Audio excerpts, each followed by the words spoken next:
I tagged 2 back there. I'll just grab them, I'm going back that way anyway. Yeah, you can grab me one. I don't know, I think yeah, I knew one.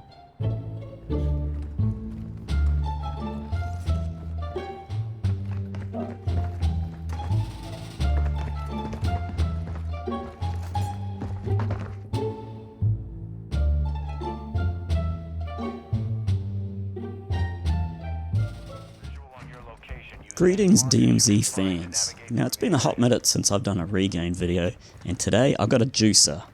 Whether you're new to the game, a solo, or you just want a break from those sweaty death squads, having a solid location where you can gear up your operator with less of a chance of running to other operators is essential. And that's why today we're heading to the Koshi complex.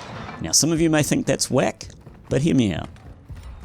Now the number one reason why I think the Koshi complex could be the most overpowered location to regain is the barters. This is the only map where you can barter for all of the different types of specialty vests. You can also barter for kill streaks, which are the advanced UAV, the bomb drone and the cluster strike. There are barter for weapons, which include the crossbow, the RGL, the riot shield and dual katanas. Now the barter cheat sheet I found was on the DMZ subreddit, and I'll leave a link in the description for you guys to go check that out for yourselves. Now other than the barters, you're going to find a ton of loot down here, including 3 and 5 attachment weapons. If you're a fan of the MCPR, I quite frequently see those down here in crates. If you take on the boss, the sniper drops a 5 attachment Victor sniper rifle and a Lackman sub, which aren't meta, but they're not too bad. In one of the missions they have you trade a bottle of liquor with the shopkeeper, and he drops a note. Now this note does open up a room in the Alpha cluster, but you can actually sell this note back to the shopkeeper for a large amount of cash. Now I'm not sure if selling the note for the cash was intended, but you can use that cash to modify your guns on another map, put it in the dead drop for your reduction of your cooldown and insured slots, or just fill up your wallet.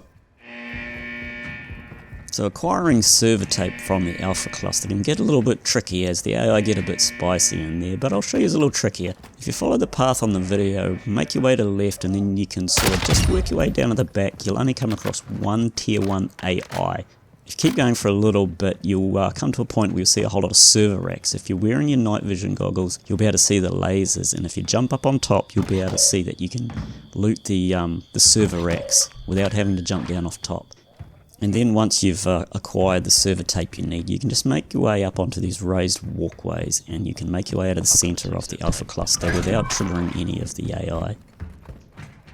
So before I get ahead of myself, let's talk about how you get into the secure buy station. Now it does require some items that change from game to game. You're going to find some notes at each entrance. In this city, from where you come out, if you go to your left and you find a locker room, it's on one of the cabinets there. In the water entrance from Tarak Village, if you get to a fork, you'll find a note in the center. If you come in from Rohan Oil, you'll make your way to a control room. If you work your way down the left, there will be the note by a doorway. Do watch out for the sentry guns. If you come in from the Oasis, it's in the first control room before you go into where the radiation is, on the cabinet on the left. And then if you miss any of those, it is tons of notes in the room where the buy station is. Now Koshi itself is pretty vast, so I'd highly recommend going over to Warzone Hub and checking out the interactive map. So going over the entry points, coming in from the Oasis, this is the one with the radiation. Now this is my least favourite, just due to the radiation, the AI you got to fight your way through, and also the little amount of loot that you find in this one. Next is Rohan Oil. Now it's a pretty dark entrance and you've got to fight a lot of tier 3 Coney bots that are darkly clothed, so it can be a little bit tricky. There's a decent amount of loot, but it's down there on the list for me. My second pick is the Tarak Bridge entrance, which is the underwater one. There's a so-so amount of loot. You will need a scuba gas mask if you want to explore properly, but this is the quickest by far. And then my number one pick, which is the city car park entrance. There is a bit of tier 3 Alcatel bots to fight, but it's well lit and the loot in there makes it worthwhile. Now on the map there's a special safe that has a comms, a stealth and a medic vest in it. It's one of the missions and you need a diamond drill to get into it. Now to get the diamond drill you've got to go to the Alpha cluster, but before you go into the Alpha cluster, in the chemical plant in the center, the dark area, there's a RD4 rad detector. Now you're going to need this. You grab that, then you go into the Alpha cluster and you make your way all the way to the right where the 2 sentry guns are.